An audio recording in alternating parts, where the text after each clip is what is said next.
মুসলমান ভাইরা আমার কথাগুলি ঠান্ডা মাথায় বুঝবেন।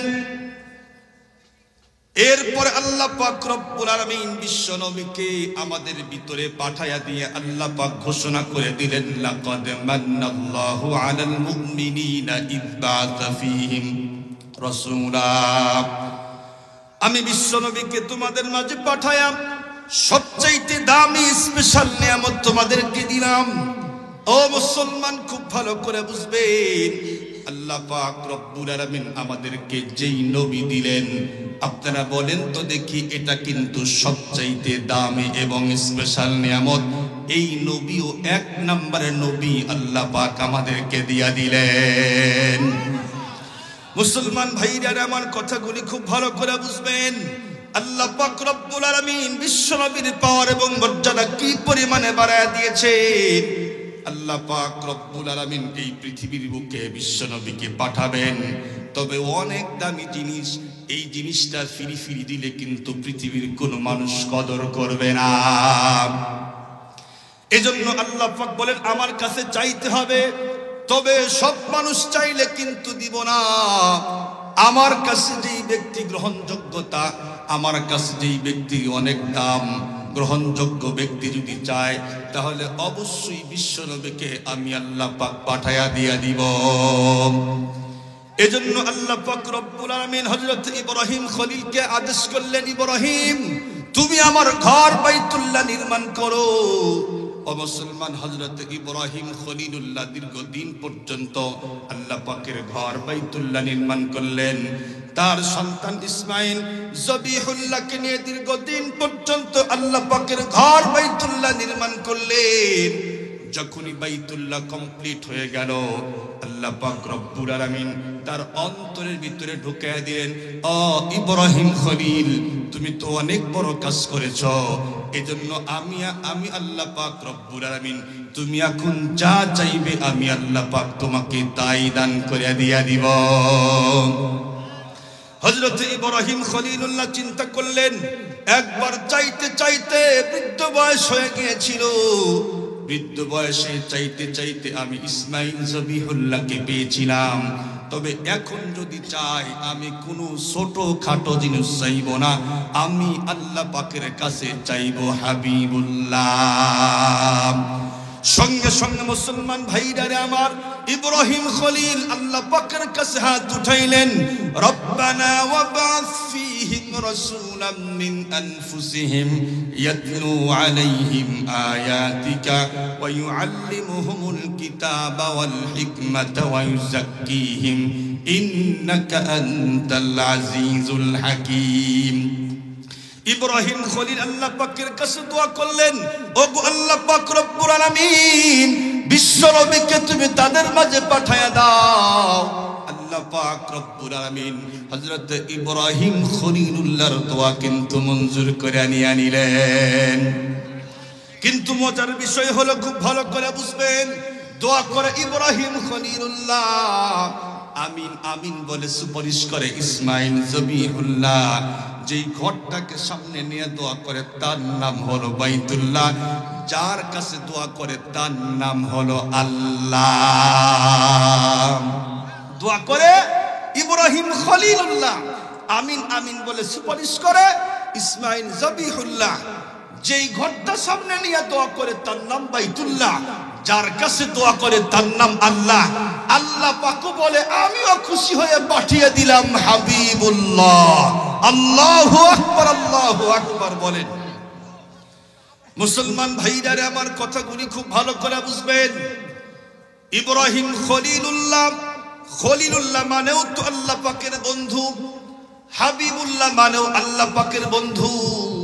তবে বন্ধুরা আমার, রাত আর দিন ডিফারেন্স আছে। হাবিবুল্লাহ তার মানে হলো আল্লাহ পাকের বন্ধু, খলিলুল্লাহ মানেও তো আল্লাহ পাকের বন্ধু।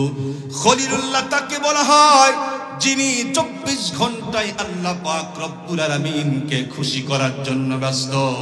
যিনি আল্লাহ পাককে খুশি করার জন্য ব্যস্ত, তার নাম হলো খলিলুল্লাহ। আর যাকে আল্লাহ পাক রব্বুল আলামিন খুশি করার জন্য ব্যস্ত, তার নাম হলো হাবিবুল্লাহ।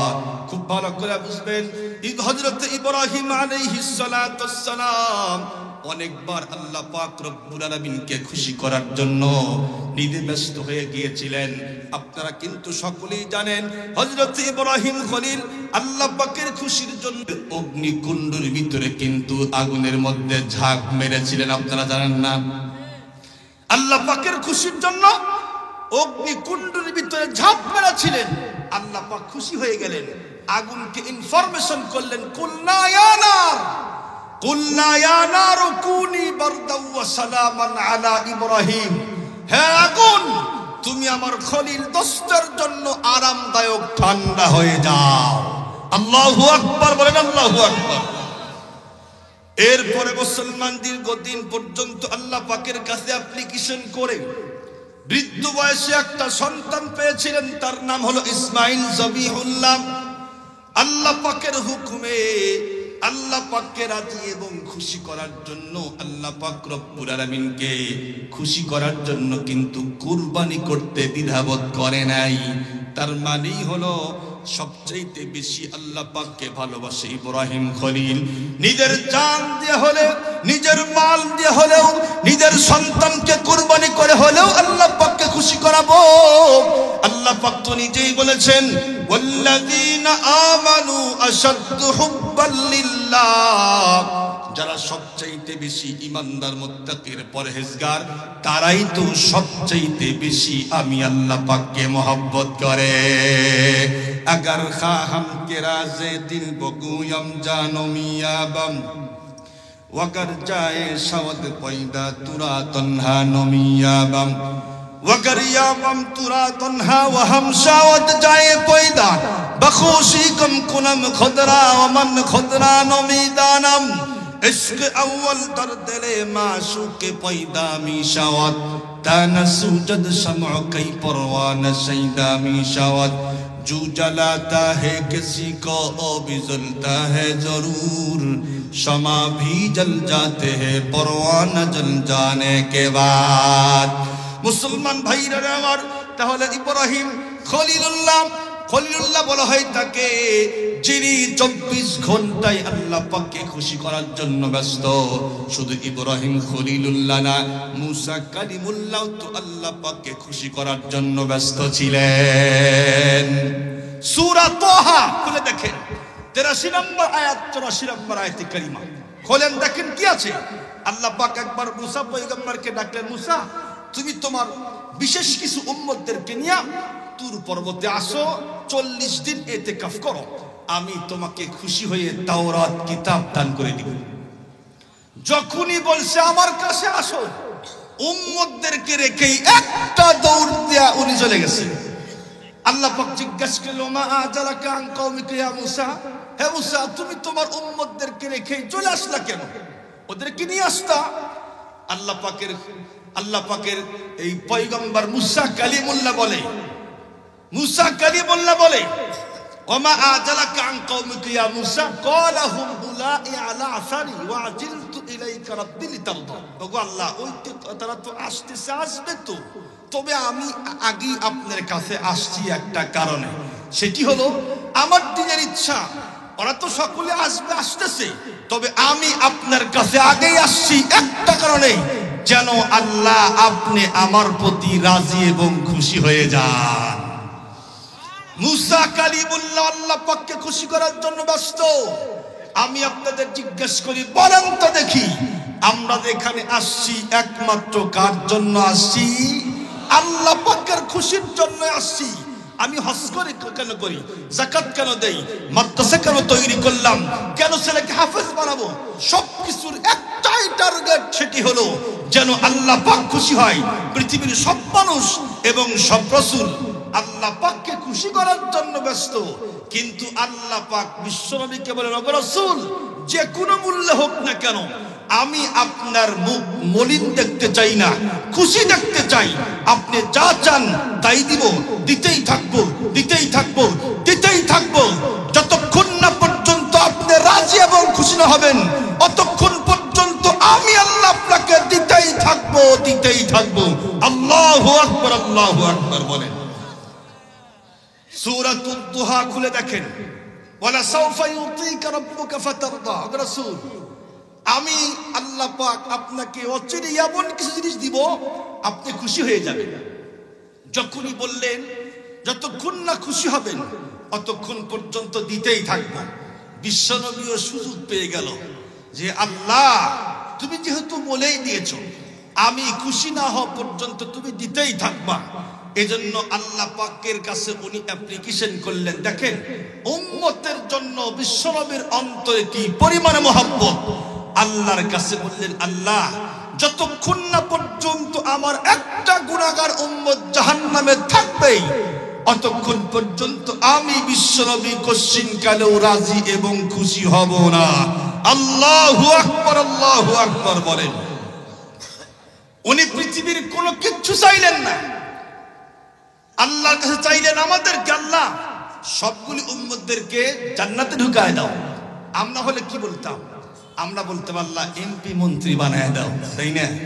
কারণ এমপি আর মন্ত্রী হলে সব পায়ের নিচে চলে আসে, টাকার পাহাড় পর্যন্ত হয়। এই দেশে এবং বিদেশে কালো টাকার পাহাড় হয়, বিল্ডিং তৈরি হয়, বালাখানা তৈরি হয়। কারণ নেতা নেত্রীরা যেই পরিমাণে টাকা আত্মসাৎ করেছে আপনারা সকলেই দেখেছেন। এজন্যই তো শেখ মুজিব হয়তো বা বলেছিল, মানুষ তো পায় অনেক কিছুর খনি, কিন্তু আমি পাইছি জোরের খনি। কয় নাই, কয় নাই? চেয়ার আর পাওয়ার হলেই, একটু চেয়ারের মালিক হলেই এত টাকার মালিক হয় কেমনে বুঝে আসে না। তার মানে চুরি করে, বাটপার আর বাটপার। খুব ভালো করে বুঝবেন।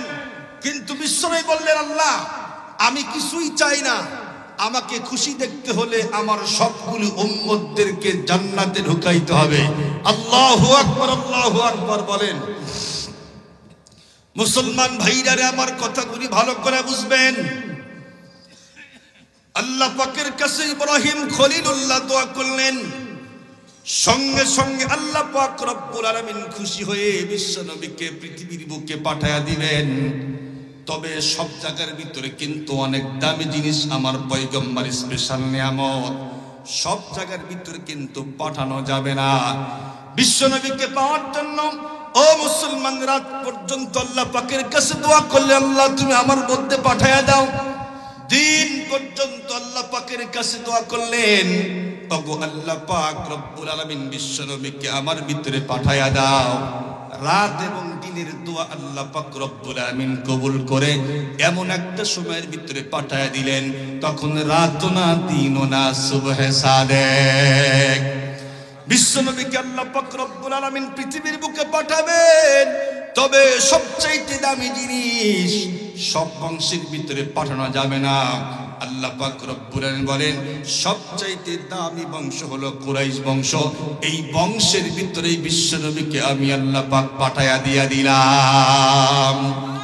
কুরাইশ বংশ সবচাইতে দামি বংশ, কথা আমার নাম বিশ্বনবী নিজেই বলেছে। এই পৃথিবীর বুকে সবচাইতে দামি বংশ হলো কুরাইশ বংশ।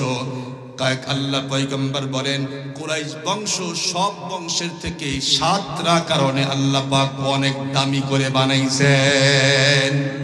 1 নম্বর কারণ হলো বিশ্বনবী বলেন, আনা কুরাইশুন, আমি কুরাইশ বংশের লোক। 2 নম্বর, কুরাইশ বংশের ভিতর থেকে একজন মানুষকে আল্লাহ পাক নবী বানাইছেন, সে হলাম আমি। সুবহানাল্লাহ বলেন।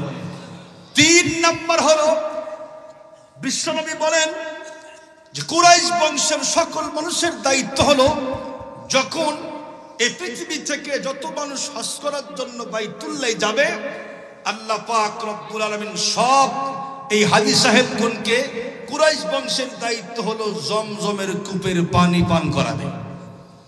এটি হলো 3 নম্বর। 4 নম্বর হলো বিশ্বনবী বলেন, কুরাইশ বংশের একজন মানুষ, তার নাম হলো আব্দুল মুত্তালিব, উনি হলো আল্লাহ পাকের ঘরের বাইতুল্লাহর মুতাওয়াল্লি। সুবহানাল্লাহ বলেন। 4 নম্বর।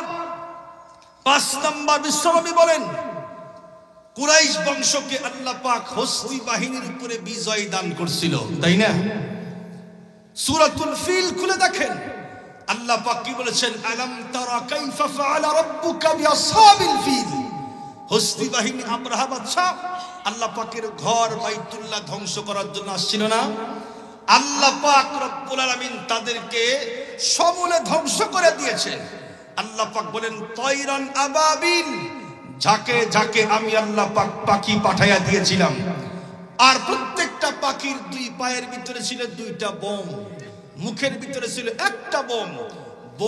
বোমের পরিমাণ কতটুকু, কত বড়? তাফসীর খুলে দেখেন, বুটের দানার মতো ছোট ছোট বোমা, তিনটা বোম।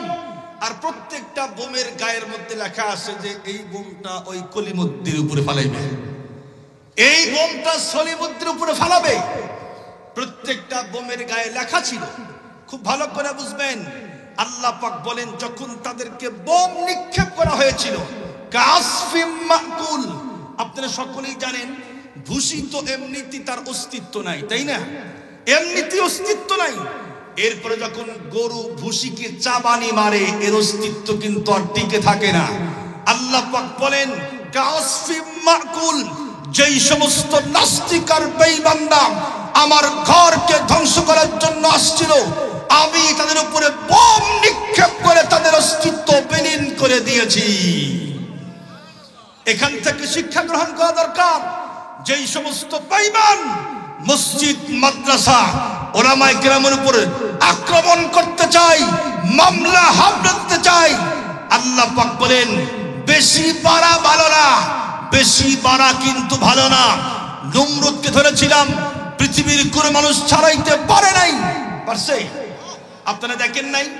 নমরুদ এত বড় বাচ্চা ছিল, আল্লাহ পাক শেষ পর্যন্ত নাকের ভিতরে ল্যাংড়া মশা ঢুকায়া আল্লাহ পাক জুতা পেটা করে বিদায় করছে, করে নাই? নাকের ভিতরে কি ঢুকছিল? ল্যাংড়া মশা ঢুকছিল তো? ঢুকছিল তো না? এটা সহি কথা না, ঢুকছিল না। কেন? কেমনে? তার মানে হলো, আপনারা দেখছেন নাকের ভিতরে চুল আছে না নাই? আছে তো। এরপরে দেখবেন হাত দিয়ে দেখেন শীত নাই, গরম নাই, ভিজা। ইঙ্গাইল আঠা জাতীয় জিনিস আল্লাহ পাক ভিতরে দিয়া বান্দার সিকিউরিটি গার্ড তৈরি করে দিয়েছে। কেমনে? ব্রেন অনেক বড় একটা দামি জিনিস, সহজেই যেন কোনো মশা মাছি ধুলা বালু ভিতর দিয়ে দিক দিয়ে ঢুকে ব্রেনে আক্রমণ করতে না পারে। এজন্য এই দিক দিয়ে ঢোকার জিনিস না, তার মানে ঢোকে নাই, আল্লাহ পাক ঢুকাইছেন। ল্যাংড়া মশাকে আল্লাহ পাক নাকের ভিতরে দিয়ে ঢুকায়া ব্রেনে আঘাত করে একজন তার অধীনস্থ কর্মকর্তার জুতার স্যান্ডেলের বাড়ি খায় আল্লাহ পাক দেশ থেকে বিতাড়িত করেছেন। যখন ফেরাউন জুলুম করতেছিল, জুলুম এক পর্যায়ে যখন লিমিট ক্রস করে ফেলছে, আল্লাহ পাক নীল নদের ভিতরে চুবায়া আল্লাহ পাক তাকেও শেষ করে দিয়েছে। আমরা দেখেছি যখন এই পৃথিবীর বুকে বুশ জুলুম করতেছিল, সাংবাদিকের জুতার ঢাল খেয়ে আল্লাহ পাক বিদায় করে দিয়েছে। আমরা 2024 সাল দেখেছি যখন লেডি ফেরাউন জুলুম করতেছিল, জুলুম করতে করতে ওলামায়ে কেরামকে মামলা হামলা দিয়ে জেলের মধ্যে নির্যাতন করতেছিল, আল্লাহ পাক রব্বুল আলামিন এমন আছাড় মেরেছে, দেশ ছেড়ে পালাইতে বাধ্য হয়েছে। কতক্ষণ ঠিক কিনা? জুলুম করলে টিকে থাকা যায় না। যিনি জালেম হবেন, আল্লাহ পাক বলেন ওয়ালা তাহসাবান্নাল্লাহা গাফিলান আম্মা ইয়ামালুয যালিমুন, তোমরা কি মনে করো যে জালেম যা করে আমি তা দেখি না? সব দেখি, কিন্তু আল্লাহ পাক বলেন আমি ছেড়ে দেই, ছাড় দেই না। আব্রাহা বাদশাকে আল্লাহ পাক শেষ করে দিয়েছে। তো বিশ্বনবী বললেন শোনো, 5 নম্বর কারণ হলো কুরাইশ বংশের সব মানুষকে আল্লাহ পাক হস্তি বাহিনীর উপরে বিজয় দান করেছিল। সুবহানাল্লাহ বলেন। 6 নম্বর হলো বিশ্বনবী বলেন শোনো, যখন পৃথিবীতে কোনো মানুষ আল্লাহ পাকের গোলামি করত না, সকলেই যখন লাত, মানাত, উজ্জা, মা কালী, মা সরস্বতী, মা লক্ষ্মী, মা দুর্গা, এরপরে মা গরু আছে না নাই? গরু কি হয়? সকলেই তো কয় না। গরু কি হয়? গরু যদি মা হয় তাহলে বলদ কি? বলদ তো বাবাই হয়, কিন্তু দেখবেন গরুকে মা কয়, বলদকে বাবা কয় না। কেন? তার মানে জাতে মাতাল তালে ঠিক আছে। গরুকে অনেক মোহাব্বত করে, এজন্য বলে মা তোমাকে মোহাব্বত করি, তোমার দুধ খাই কিন্তু গোশত খাই না। এই জাতীয় একজন হিন্দুর সাথে আমার দেখা হয়েছে। আমি এক বিয়েতে গেছি, গরু জবাই করছি, আমি তাকায় দেখি একজন হিন্দু সালানে আর সুরিনে দাঁড়া আছে। আমি জিজ্ঞেস করলাম ভাই কি করবেন? উনি বলে হুজুর আমি এই গরুর চামড়া দিয়া দাবাগত করে জুতা বানাবো। তো আমি জিজ্ঞেস করলাম ভাই গরু আপনাদের কি হয়? উনি বলে হুজুর গরু আমাদের মা হয়। আমি বললাম ভাই গোশত কি খান? উনি বলে হুজুর কেমন কথা বলবেন না, কারণ মাকে মোহাব্বত করি তো এজন্য মার দুধ খাই, গোশত খাই না। আমিও বললাম ভাই যেই সন্তান মাকে মোহাব্বত না করবে সে কশ্চিন কালেও সুসন্তান হতেই পারে না। আপনি যেহেতু মাকে মোহাব্বত করেন এজন্য সুসন্তান হওয়ার আলামত আপনার ভিতরে আছে। তবে আমার জিজ্ঞাসা হলো মাকে এত মোহাব্বত করেন, মার দুধ খান, গোশত খান না, মার চামড়া দিয়ে কি করবেন? তখন উনি বুঝে ফেলছেন তো খাম করছে রে। আমি বললাম ভাই মাকে মোহাব্বত করেন, মার দুধ খান, গোশত খান না, কিন্তু মার চামড়া দিয়ে জুতা বানায় হাঁটবেন। আপনার মতো বেয়াদব সন্তান আসমানের নিচে জমিনের উপরে একটাও হতে পারে না। আমরা কি বলি মা তোমাকে মোহাব্বত করি তো এজন্য তোমার দুধকে আমরা বড় হয়েছি, তবে আমাদের দেহের চামড়া কেটে যদি তোমার স্যান্ডেল বানায় দেই কশ্চিন কালেও তোমার দুধের ঋণ শোধ হবে না। এটা আমাদের বক্তব্য। এদের বক্তব্য মাকে মোহাব্বত করি, মার দুধ খাই, গোশত খাই না, মার চামড়া দিয়ে হাঁটি। কত বড় বেয়াদব আর বেয়াদব, কথা কোন ঠিক কিনা? এদের ধর্মের ব্যাপারে আল্লাহ পাক অনেক কিছু বলছে। আল্লাহ পাক রব্বুল আলামিন সূরাতুল হাস 22 নম্বর সূরা 17 নম্বর পারা 18 নম্বর 20 নম্বর পৃষ্ঠার শুরুর লাইনে আল্লাহ পাক বলেন, तमाम পৃথিবীর সব মানুষকে আল্লাহ পাক লক্ষ্য করে বলেন, ইয়া আইয়ুহান নাসু দুরিবা মাসালুন ফাসতামিউ লাহু ইন্নাল্লাযীনা তাদউনা মিন দুনিল্লাহি লা ইয়াখলুকু যুবাবান ওয়ালা ইজতামাউ লাহু وإن يسلبهم الذباب شيئا لا يستنقذوه منه ضعف الطالب والمطلوب الله أكبر বলেন আল্লাহু আকবার। আল্লাহ পাক রব্বুল আলামিন तमाम পৃথিবীর সকল মানুষদেরকে লক্ষ্য করে বলে, শোনো আমি তোমাদেরকে একটা দৃষ্টান্ত পেশ করি, সেটি হলো যেই সমস্ত মানুষ আমি আল্লাহ পাকের গোলামি বাদ দিয়া 33 কোটি দেবদেবীর গোলামি করে, এই 33 কোটি দেবদেবী মিলাও কিন্তু একটা মাছি পর্যন্ত বানাইতেই পারে না। পারে? মাছি পর্যন্ত বানাইতে সক্ষম হয় না। আল্লাহ পাক আরো বলেন, আবার এই মাছি যখন আবার তাদের সামনে থেকে খাবার নিয়ে দৌড় দেয়, একটা খোদাও কিন্তু মাছিকে ঠেকাইতে পারে না। মাছি তো বানাইতেই পারে না, আবার মাছিকে যে একটা ধমক দিবে এটাও পারে না। দেখেন না যখন মা কালী, মা সরস্বতী পূজা হয়, এই মার সামনে ভোগ দেয় না, আম, জাম, কাঁঠাল, লিচু আরো অনেক কিছুই তো দেয়, একটাও তারা খায় না। খায় কারা? ওদের ব্রাহ্মণরা খায়। এরপরে মাসির বক্তব্য যে আমিও কিছু খাই, তবে তোমার খাবার আমি খাইলে চুরি করা হয়, এই জন্য চুরি করে খাইতে চাই না। বোন আওয়াজ করলাম পারলে ঠেকা, আওয়াজ করে পেট ভর্তি করে খায়া মা কালীর সামনে গিয়া কয় আসসালামু আলাইকুম, গেলাম থাকো, এরপরেও কিছুই কইতে পারে না। আল্লাহ পাক বলছে আমার কথা না, একটা মাছি পর্যন্ত বানাইতে পারে না, আবার মাছি যখন খাবার নিয়ে দৌড় দেয় ঠেকাইতে পারে না। আল্লাহ আমরা সারা জীবন পড়ছি দেখছি, আমরা যিনি খোদা হবেন তিনি হলো বান্দাকে বানাবেন, কিন্তু বান্দাই খোদাকে বানায়, আবার কেমন ধর্ম? এদের ধর্ম বানোয়াট, ভাউতাবাস, অনেক প্রমাণ আমার কাছে আছে। আমি তখন এক মসজিদে, সিরাজগঞ্জ এক মসজিদে খতিবগিরি করি, তখন এই মসজিদের সাথেই ছিল একটা সুইপার কলোনি। কি কলোনি? Sweeper colony.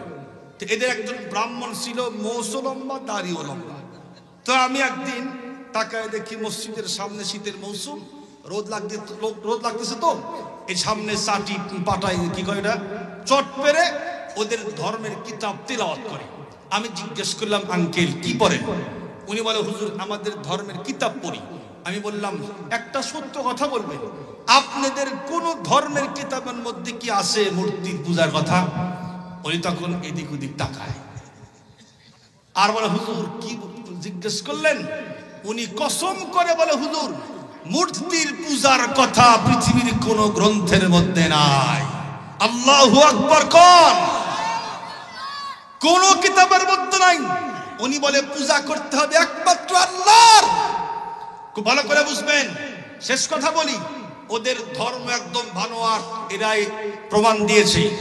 যখন একজন হিন্দু মুমূর্ষ অবস্থা শুরু হয়, তখন আপনারা দেখছেন ওকে কিন্তু ঘর থেকে বের করে তুলসী গাছের নিচে নিয়ে দেয়।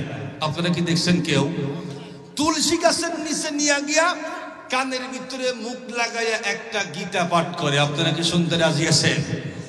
কারা কারা শুনলে একটু হাত তোলেন। লিল্লাহে তাকবীর, নারায়ে তাকবীর। না, আওয়াজ বেশি হয় নাই, তাহলে শোনাবো না। জোরে কান, লিল্লাহে তাকবীর। কানের কাছে মুখ লাগায়া ইসলাম ধর্ম প্রচার করে দেয়। সেটি কি? ওনারা বলে, ইয়া দেবী ভূতেশ্বরী নমো তস্তি, নমো তস্তি, লাইলং ইল্লাল্লাহ মুহাম্মাদং অপং অপং অপং, ইয়ে কালেমা পরং তো পরং স্বর্গে যাও, না পরং তো পরং নরকে জলং। আল্লাহু আকবার কোন? ইয়া দেবী ভূতেশ্বরী নমো তস্তি, বলে না নমো তস্তি। এ হিন্দু ভাই, তুমি যে 33 কোটি দেবদেবীর পূজা করছো সব ভুয়া ভাওতাবাজ। তবে লাইলং ইল্লাল্লাহ মুহাম্মাদং অপং অপং অপং, লা ইলাহা ইল্লাল্লাহ মুহাম্মাদুর রাসূলুল্লাহ, এটাই হলো চির সত্যি কথা, এটাই চির সত্যি কথা। ইয়ে কালেমা পরং তো পরং স্বর্গে যাও। যদি এই কালেমা পড়ো তো স্বর্গে যাইবা, জান্নাতে যাইবা। না পরং তো পরং নরকে জলং, যদি না পড়ো তো তাহলে জাহান্নামে যাইবা। আল্লাহু আকবার বলেন। আল্লাহ।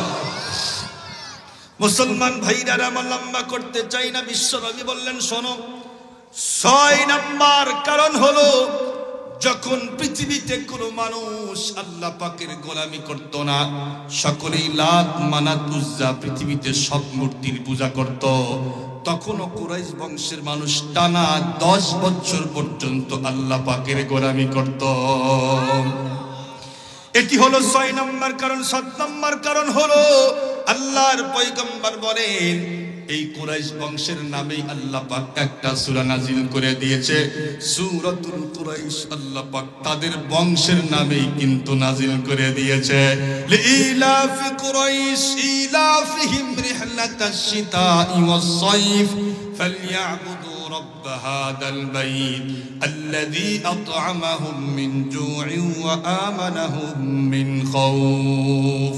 মুসলমান ভাইরা আমার, আল্লাহ পাক রব্বুল আলামিন বিশ্ব নবীকে যেই ধর্মের ভিতরে, যেই বন্ধুরা আমার বংশের ভিতরে পাঠাইলেন, এটাও হলো সবচাইতে দামি একটা বংশ। খুব ভালো করে বুঝবেন, আল্লাহর পয়গম্বর বিশ্ব নবীকে আল্লাহ পাক যখন পাঠাইলেন, বিশ্ব নবী কি পরিমাণে সুন্দর ছিল। ও মুসলমান, সবগুলি কথা বলতে গেলে কিন্তু অসময়ে কুলাবে না। এজন্য আমি আপনাদের সামনে শুধুমাত্র টাচ দিয়া যাই। খুব ভালো করে বুঝবেন, বিশ্ব নবী যখন জন্মগ্রহণ করলেন, ওই দিক থেকে মুসলমান হালিমাতুস সাদিয়া আসছে বাচ্চা নেওয়ার জন্য, কিন্তু এসেই দেখে সবগুলি বাচ্চাদেরকে নিয়ে চলে গেছে, শুধুমাত্র কেবলমাত্র একটা বাচ্চা রয়ে গেছে, তার নাম হলো মুহাম্মদ। তার আব্বা কিন্তু নাই দুনিয়ার বুকে, এজন্য অর্থ করিও পাওয়া যাবে না। এজন্য কোনো মানুষ এই সন্তানকে দুধ পান করার জন্য নেয় নাই। হযরত হালিমাতুস সাদিয়া স্বামীর সঙ্গে পরামর্শ করলেন, কি করা যায়? স্বামী বলল, শোনো, সন্তান নেব কি নেব না পরের সাবজেক্ট, আগে দেখে আসি সন্তান কেমন। খুব ভালো করে বুঝবেন, হযরত হালিমাতুস সাদিয়া রাদিয়াল্লাহু তাআলা আনহা স্বামীকে সঙ্গে করে নিয়ে হাঁটি হাঁটি পা পা করে বিশ্বনবীর বাড়ি পর্যন্ত চলে গেলেন। উনি সেখানে যাওয়ার পরে দেখেন বিশ্বনবীকে ঢেকে দেওয়া হয়েছে। উনি বললেন, চাদরটা সরাও। যখনই চাদর সরায় দিছে, বিশ্বনবী হযরত হালিমাতুস সাদিয়াকে দেখে এমন একটা মুস্কি হাসি দিয়েছেন। হযরত হালিমাতুস সাদিয়া বলে আমি দেখেই আমার অন্তরটা ঠান্ডা হয়ে গেছে। সুবহানাল্লাহ বলে। যখন কোলে নিলাম কোল ঠান্ডা হয়ে গেল, আমার স্তনের মধ্যে দুধ ভর্তি হয়ে গেল। আমার দিল সাক্ষী দেয়, এ হালিমা তুমি কিছু পাও আর না পাও, বিশ্বনবীকে পেয়েছো। যেই হাসি পাইছো এই হাসি আর লক্ষ টাকা দিয়ে কিনা পাইবা না। হযরত হালিমাতুস সাদিয়া বলতেছিলেন, শোনো, এত সুন্দর ফুটফুটে সন্তান পৃথিবীতে আমি আর দেখি না। আল্লাহু আকবার বলেন। হযরত আমিনা রাদিয়াল্লাহু তাআলা আনহা বলে, এ হালিমাতুস সাদিয়া তুমি কেমনে দেখবা? আমি তো অনেক মাকে সন্তান প্রসব করতে দেখেছি, কিন্তু আমার বাচ্চা শিশু মুহাম্মাদের মতো এত সুন্দর চেহারা আর দেখি নাই। ওই দিক থেকে আব্দুল মুত্তালিব তার দাঁতে এসে বলল, এ হালিমাতুস সাদিয়া তুমি কেমনে দেখবা? তুমি তো একজন মেয়ে মানুষ। এ আমিনা তুমি কেমনে দেখবা? তুমি তো একজন মেয়ে মানুষ। আমি তো বাইতুল্লাহর মুতাওয়াল্লি, তামাম পৃথিবী থেকে সব মানুষ এখানে হজ করার জন্য আসে। আমি লক্ষ লক্ষ কোটি কোটি মানুষের চেহারা দেখেছি, অনেক দেশ পর্যন্ত সফর করেছি, কিন্তু আমি কসম করে বলতে পারি আমার নাতির মতো এত সুন্দর চেহারা আমার দুই চোখ আর দেখে নাই। ওই দিক থেকে আল্লাহ পাক বলে, জিবরাইল যাও তুমি কিছু বলে আসো। জিবরাইল ডাক ডাকা, এ হালিমাতুস সাদিয়া তুমি কেমনে দেখবা? তুমি মানুষ। এ আমেনা তুমি কেমনে দেখবা? তুমি মানুষ। আব্দুল মুত্তালিব তুমি কয়জনকে দেখছো? আল্লাহ পাক তো পৃথিবী তৈরি করার আরো অনেক আগে আমাকে তৈরি করেছে। এই পৃথিবীতে যত রাসূল আল্লাহ পাক পাঠিয়েছেন সব রাসূলের কাছে আমি অনেকবার গিয়েছি, কিন্তু আমি সাক্ষ্য দিচ্ছি এই শিশু মুহাম্মাদের মতো এত সুন্দর চেহারা আমি আমার জিবরাইলের চোখ দিয়া দেখি নাই। আল্লাহু আকবার, আল্লাহু আকবার বলেন। কেমন জানি আল্লাহ পাক ডাক ডাকায়, আলী হালিমাতুস সাদিয়া তুমি কেমনে দেখবা? এ আমরা তুমি কেমনে দেখবা? এ আব্দুল মুত্তালিব তুমি কেমনে দেখবা? এ জিবরাইল তুমি কেমনে দেখতে চাও? দেখার জন্য পূর্ব শর্ত হলো পাঠানো। বিশ্বনবীর মতো চেহারা আমি আমার ফ্যাক্টরির ভিতরে ওয়ান পিস তৈরি করেছি। যদি তৈরি করতাম তাহলে দেখতে পারতাম বিশ্বনবীর মতো চেহারা আমি আর দ্বিতীয় অন্য কাউকে দেই নাই। আল্লাহু আকবার, আল্লাহু আকবার।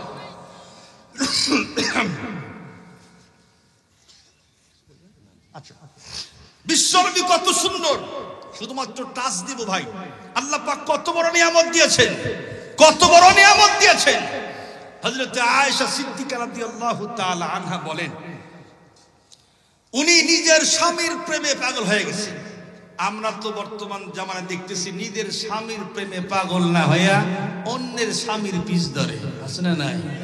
অ্যান্ড্রয়েড ফোন আসার পরে যা শুরু হয়েছে, আল্লাহ এটার কোয়া দেব। নিজের স্বামীকে মহব্বত করে না, অন্যের স্বামীকে চয়েস করে। নিজের সন্তানকে রেখে 2 সন্তান 3 সন্তান, এমন আছে 5 সন্তানের জননী হয়ে সন্তানদেরকে রেখেই অন্যত্রে ভেগে চলে গেছে, আছে না নাই? এটা হলো এই বর্তমান অ্যান্ড্রয়েড ফোনের কারিশমা, রে কি বলেন?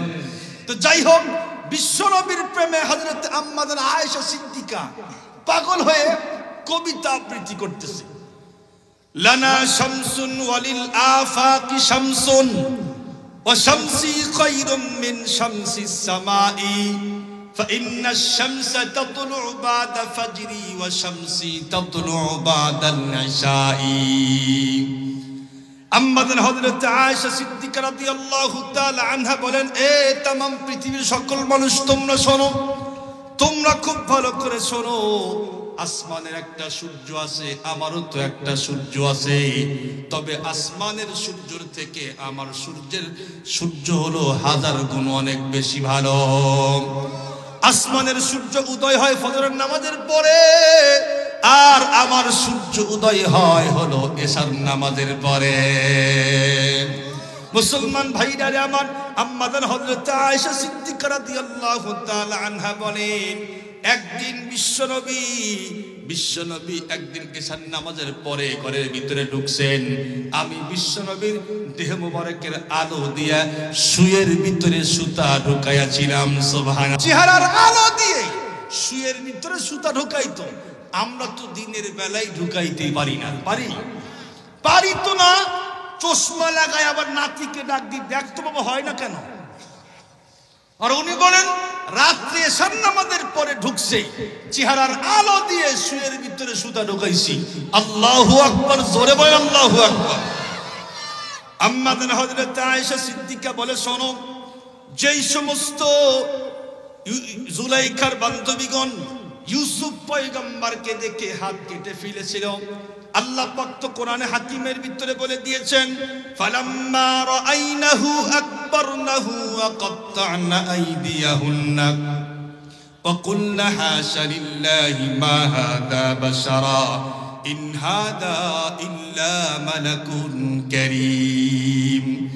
হযরত জুলাইখা যখন ইউসুফ পয়গম্বরের প্রেমে পাগল, সবগুলি বন্ধুরা আমার তার বান্ধবীগুলো বলতেছিল, তুমি একজন সন্তানের প্রেমে এত পাগল হইলা কেন?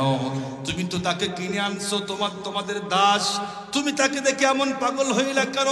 হযরত জুলাইখা বলে, যদি আমি জবান দিয়ে বলি বিশ্বাস করবে না, এজন্য সবগুলি বান্ধবীদেরকে দাওয়াত দিলাম আর বললাম, তোমরা এখানে বসো, এই যে চাকু নাও আর ফল নাও, তোমরা কেটে কেটে খাও। আর ওই দিক দিয়ে হযরত ইউসুফ পয়গম্বরকে বললেন, শোনো, তুমি তাদের সামনে দিয়ে একটু হেঁটে যাইবা। ইউসুফ পয়গম্বর যখন হাঁটতেছিল, তার জুলাইখার বান্ধবীগণ একবার তাকাইছে আর চোখ ফিরাইতে পারে নাই। তাকাই কই, ইয়া আল্লাহ, এটা তো মানুষ না, ইন হাযা ইল্লা মালাকুন কারীম, ইন হাযা ইল্লা মালাকুন কারীম। মানুষ এত সুন্দর হতেই পারে না, এটা তো সম্মানিত একজন ফেরেশতা। ইউসুফ পয়গম্বরকে দেখে হাত কেটে ফেলেছিল ফল কাটতে কাটতে। আম্মাদের হযরত আয়েশা সিদ্দিকা বললেন, তারা তো ইউসুফ পয়গম্বরকে দেখে হাত কেটে ফেলেছিল, কিন্তু বিশ্বনবীকে দেখতো হাত কাটতো না, কলিজা কেটে ফেলতো, একটু টের পাইতো না। আজকে বিশ্বনবীকে আমরা দেখি নাই, এরপর বিশ্বনবীর জন্য কলিজা কেন, তামাম জানটা পর্যন্ত কোরবানি করতে পারি। খুব ভালো করে বুঝবেন, তার প্রমাণ হলো আজকে যদি কোন নাস্তিক আর বেঈমান বিশ্বনবীকে নিয়ে এই শিবচরের মধ্যে কটাক্ষ করে, হুজুররা যাওয়ার আগেই কিন্তু এই গ্রামের মানুষ তার কল্লা উড়াইয়া দিয়া দিবে। এর জন্য যা হয় হবে, কিন্তু বিশ্বনবীকে যারা কটূক্তি করবে তাদের বেঁচে থাকার কোনো অধিকার তোমার মধ্যে থাকে না, কারণ ঠিক কিনা? জমিনে থাকতে পারে না। বিশ্বনবীকে কটূক্তি করলে জান যাবে, কিন্তু কশ্চিন কালেও বিশ্বনবীর অপমান পৃথিবীর কোন মুসলমান সইতে পারে না। খুব ভালো করে বুঝবেন। আম্মা জান আয়েশা সিদ্দিকা বললেন, শোনো, তারা তো হাত কেটে ফেলেছিল, কিন্তু কলিজা কাটতো, টেরও পাইতো না। আল্লাহু আকবার, আল্লাহু আকবার বলেন। মুসলমান ভাইরা আমার কথাগুলি খুব ভালো করে বুঝবেন। বিশ্বনবী কি পরিমাণে সুন্দর ছিলেন। হযরতে জাবের ইবনে সামুরা রাদিয়াল্লাহু তাআলা আনহু বলেন, আমি একদিন ঘর থেকে বাহির হইলাম রাতের বেলায়, সেদিন তাকায় দেখি আসমানের ভিতরে পরিপূর্ণ চাঁদ তার দীপ্তি সহকারে আলো বিচ্ছুরিত করে। একটু সামনের দিকে আগায় গেলাম, তাকায় দেখি বিশ্বনবী অবস্থান করে। ও মুসলমান, জাবের ইবনে সামুরা বলেন, আমি একবার আসমানের দিকে তাকাই, আবার বিশ্বনবীর দিকে তাকাই, আবার আসমানের দিকে তাকাই, আবার বিশ্বনবীর দিকে তাকাই। দীর্ঘক্ষণ পর্যন্ত তাকাতাকি করলাম, শেষ পর্যন্ত আমি সিদ্ধান্ত উপনীত হলাম আর আসমানের চাঁদকে ডাক দেয়া বললাম, এই আসমানের চাঁদ শোনো, তোমার অনেক নাম এবং গুণ আছে, তুমি অনেক সুন্দর বটে, কিন্তু বিশ্বনবীর মতো সুন্দর তুমি এখন পর্যন্ত হতে পারো না। বিশ্বনবীর মতো এত সুন্দর তুমি হতে পারোই নাই। আল্লাহু আকবার বলেন, আল্লাহু আকবার। কত সুন্দর ছিলেন কবি হাসান ইবনে সাবিত রাদিয়াল্লাহু তাআলা আনহু, জগৎ বিখ্যাত কবি। উনি বিশ্বনবীর প্রেমে পাগল হয়ে কবিতা আবৃত্তি করেছিলেন। ওয়া আহসানু মিনকা লাম তারা কাত্তু আইনি ওয়া আজমালু মিনকা লাম তালিদিন নিসাউ খুলিকতা মুবাররাআন মিন কুল্লি আইবিন কাআন্নাকা কদ খুলিকতা কামা তাশাউ। হাসান ইবনে সাবিত রাদিয়াল্লাহু তাআলা আনহু বলেন, ওগো বিশ্বনবী, আপনার মতো এত সুন্দর চেহারা কোশ্চিন কেন আমার চোখ দেখে নাই। ওয়া আজমালু মিন কালাম তালিদিন নিসাউ। হাসান ইবনে সাবিত বলে, পয়গম্বর, আপনার মতো এত সুন্দর ফুটফুটে সন্তান পৃথিবীর অন্য কোনো মা জন্ম দেয় নাই। খুলিকতা মুবাররাআম মিন কুল্লি আইবিন, খুলিকতা মুবাররাআম মিন কুল্লি আইবিন। হাসান ইবনে সাবিত বলে, শোনেন, আল্লাহ পাক রব্বুল আলামিন আপনাকে দুনিয়ার সব রকমের দোষ ত্রুটি মুক্ত করে একদম পবিত্র করে বানায়া দিয়েছে। যেমনে আপনি চাইছেন। আমার তো মন বলে আপনাকে আল্লাহ পাক আপনার মন মতো বানায়া দিয়েছে। আল্লাহু আকবার। আমরাও যখন কোন একজন সুন্দর মানুষকে দেখি তাকায় থাকি, কিন্তু অনেক ত্রুটি চোখে পড়ে, তাই না? ওই লোকটা অনেক সুন্দর রে, কিন্তু নাকটা একটু চ্যাপ্টা। লোকটা অনেক সুন্দর, কিন্তু যদি একটু লম্বা হয়তো। লোকটা অনেক সুন্দর রে, এ গায়ের মধ্যে কোনো গোস্ত নাই। লোকটা অনেক সুন্দর রে, কিন্তু সাদে মাল নাই, আছে না নাই? অনেক সুন্দর, কিন্তু যে কোনো একটা দিক ত্রুটি আছেই। কিন্তু হাসান ইবনে সাবিত বলে, আল্লাহ পাক আপনাকে সব রকমের দোষ ত্রুটি মুক্ত করে দুনিয়ার মধ্যে পাঠায়া দিয়েছেন। আল্লাহু আকবার বলেন, আল্লাহু আকবার। অনেক কবি কবিতা লিখেছেন, শেষ পর্যন্ত লিখতে লিখতে বলছেন, লা ইউমকিনুস সানাউ কামা কান হাক্কুহু বাদাস খুদা বুজুর্গ তুই কিসসা মুখতাসার। ওগো বিশ্বনবী, আপনার হক আদায় করে আপনার প্রশংসা পৃথিবীর কোনো মানুষ করতে পারবে না। তবে শেষ কথা হলো, আল্লাহ পাকের পরেই আপনার মর্যাদা, এর চেয়ে বেশি কিন্তু বলার নাই। মুসলমান ভাইরা, আমার কথাগুলি দিল্লা বুঝবেন। বিশ্বনবী কি পরিমাণে সুন্দর ছিলাম, বিশ্বনবী কি পরিমাণে সুন্দর ছিল একটু বললাম। এরপরে বিশ্বনবীর মুসলমান ঘাম মোবারক কিন্তু মুজিজা ছিল। সুবহানাল্লাহ বলেন। আমরা ঘামলে কিন্তু দুর্গন্ধ বের হয়, আর বলে ভাই একটু দূরে থাকো, অনেক দুর্গন্ধ। যদি একদিন পর্যন্ত গোসল না করে কাছে কিন্তু যাওয়া যায় না। অথচ বিশ্বনবী যখন ঘামতেন, দূর থেকে ঘামের ফোঁটাগুলি ও মুসলমান মুক্তার দানার মতো মনে হইত। সুবহানাল্লাহ। সাহাবায়ে কেরাম মুসলমান আতরে শিশি নিয়ে আসতো, পয়গম্বর বিশ্বনবী তার ভিতরে ঘাম মোবারক ঢুকায়া দিতেন। তারা বিভিন্ন অনুষ্ঠানে সেই ঘাম আতর হিসাবে ব্যবহার করতেন। একদিন এক মহিলা আসলো, রাসূল আমার মেয়ের বিবাহ, একটু দোয়া করবেন। উনি দোয়া করলেন। মহিলা চলে যাচ্ছে, বেশি বলে আসো। আসলো, আচ্ছা তুমি যে তোমার মেয়েকে বিবাহ দিবা, সুগন্ধি আসো নাকি? না তো রাসূল। তাহলে এক কাজ করো, শিশি নিয়ে আসো।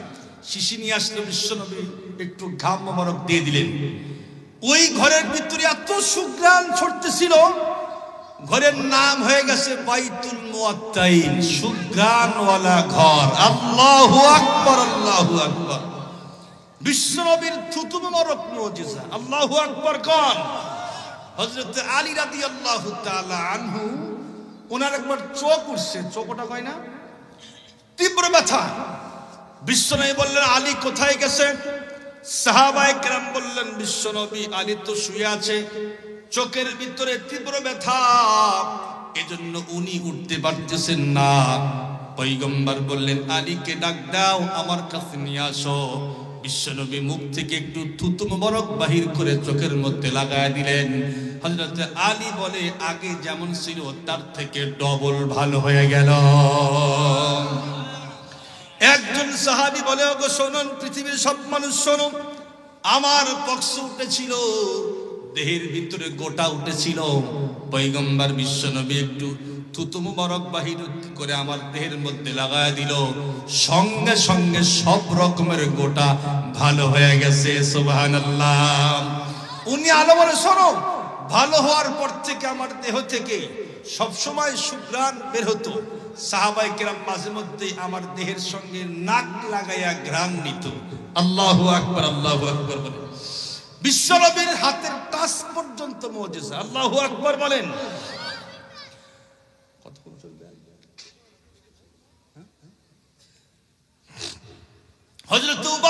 সামিত রাদিয়াল্লাহু তাআলা।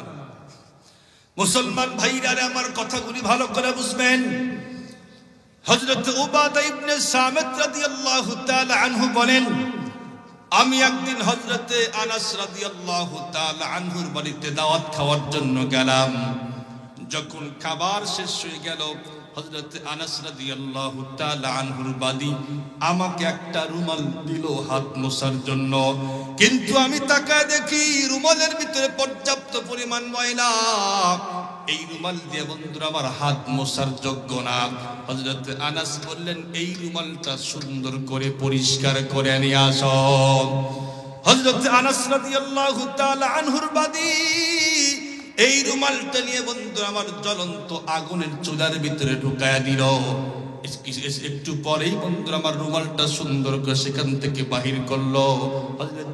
হযরত উবাদা ইবনে সামিত বলে, আমি তাকায় দেখি রুমালটা ঝকঝকে চকচকে পরিষ্কার হয়ে গেছে, একটা ময়লা রুমালের দেহের মধ্যে নাই। উবাদা ইবনে সামিত রাদিয়াল্লাহু তাআলা আনহু বললেন, এ আনাস, কারিশমা কি বুঝলাম না, রুমালটা ডাইরেক্ট আগুনের মধ্যে ঢুকা দিলা, কিন্তু আগুন স্পর্শ করতেই পারলো না, কি হয়েছে একটু কারিশমা আমারে বলো। হযরতে আনাস রাদিয়াল্লাহু তাআলা আনহু বলেন, তোমার মতো একদিন বিশ্বনবী আমার ঘরের মধ্যে আসছিলেন দাওয়াত খাওয়ার জন্য। খাওয়ার শেষে এই রুমালটা বিশ্বনবীর হাতের ভিতরে দিয়েছিলাম। বিশ্বনবী যেদিন থেকে এই হাত রুমালটার মধ্যে টাচ লাগাইছে, ওই দিন পর থেকে এই রুমালটাকে পৃথিবীর কোনো আগুন আর জ্বালাইতেই পারে না। যখন ও ময়লা হয়ে যায়, আমরা সাবান সোডা কিচ্ছু লাগাই না, ডাইরেক্ট আগুনের মধ্যে ঢুকায় দেই, আগুন সবগুলি ময়লা জ্বালায়া ভস্ম করে দেয়, চকচকে রুমাল আমাদেরকে ফেরত দেয়। আল্লাহু আকবার, আল্লাহু আকবার বলেন। মুহতারাম হাজিরিন, বলতে গেলে অনেক কথা। রাসূলুল্লাহর টাচ মুজিজা, রাসূলুল্লাহর সবকিছুই মুজিজা, রাসূলুল্লাহর চুল মুজিজা, সব বলতে গেলে অনেক লম্বা হবে। আমি বলতেছিলাম একটা নিয়ামত, স্পেশাল নিয়ামত আল্লাহ পাক আমাদেরকে দিয়েছেন। বিশ্বনবীকে আমরা নবী হিসাবে পেয়ে খুশি না বেজার? কারা কারা খুশি একটু দুহাত তুলে আল্লাহকে দেখান, টান টান করেন, নারাদ নারাদ নারাদ, লিল্লাহে তাকবীর, নারায়ে তাকবীর। আল্লাহ তুমি দেখো আমরা সকলে বিশ্বনবীকে পেয়ে আমরা রাজি এবং খুশি, আমিন কর। হাত নামান। রাজি এবং খুশি যারা হন নাই তারা দিবেন না। যারা রাজি এবং খুশি, বিশ্বনবীর এই মাদ্রাসা না, মাদ্রাসা কার? রাসূলের তরিকার মাদ্রাসা এটা। এখানে 1 টাকা হলেও দিবেন। যে দিবেন না, আমরা বুঝবো আপনি রাসূলুল্লাহকে পেয়ে খুশি হন নাই। আর আল্লাহ তো ক্যামেরা করছে না, ফেরেশতা আছে, ভিডিও হয়ে গেছে। এজন্য একটা মানুষও না দিয়ে যাবেন না, সকলেই দিবেন, তবে যা পারেন তাই দিবেন। আমাদের এই মাদ্রাসার জন্য ভবন নির্মাণ করা হবে, অনেক ইটের দরকার। দেখি কোন আল্লাহর বান্দা সর্বপ্রথম 1 গাড়ি ইট দিবেন, এমন লোক আছেন কি? দেখি 10,000 ইট কমপক্ষে লাগবে। 1 গাড়ি ইট দেওয়ার লোক এখানে আসেন? বিশ্বনবীর মহব্বতে যেই নিয়ামত আল্লাহ পাক আমাদেরকে দিয়েছেন, এই নিয়ামতের মহব্বতে 1 গাড়ি ইট দেওয়ার লোক কি আছেন এখানে? আছে কি? আছে কি? একজন হাত উঠায় দেখান। 1 গাড়ি না দিলে হাফ গাড়ি দেন, এমন লোক নাই? সংখ্যা যতই হোক, সংখ্যা যতই হোক, 1 গাড়ি ইট দিবেন। আমার ভাইয়ের নাম কি? ডাক্তার ফরহাদ হোসেন ভাই। 1 গাড়ি মানে 1 ট্রাক ইট। আলহামদুলিল্লাহ কর, লিল্লাহে তাকবীর। আল্লাহ তুই ভাইয়ের দানখানা কবুল কর, আমিন। জানে মানে বরকত দাও, আমিন। বিশ্ব নবীর মহব্বতে দান করেছে 1 গাড়ি ইট। আল্লাহ তুমি দানখানা কবুল করে নিয়ে কিয়ামতের মাঠে সিদ্দিক আকবরের সঙ্গে, আল্লাহ সিদ্দিক আকবরের সঙ্গে বিশ্ব নবীর সুপারিশ গ্রহণ করে তুমি তাকে জান্নাতুল ফেরদাউসের মেহমান বানায় দাও, আমিন। সকলে আমিন জোরে কোন। আরো কেউ কে আছেন বিশ্বনবীর মহব্বতে দিবেন কিছু ইট? এক গাড়ি না দেন হাফ গাড়ি দিবেন তো ইনশাআল্লাহ, দিবেন না?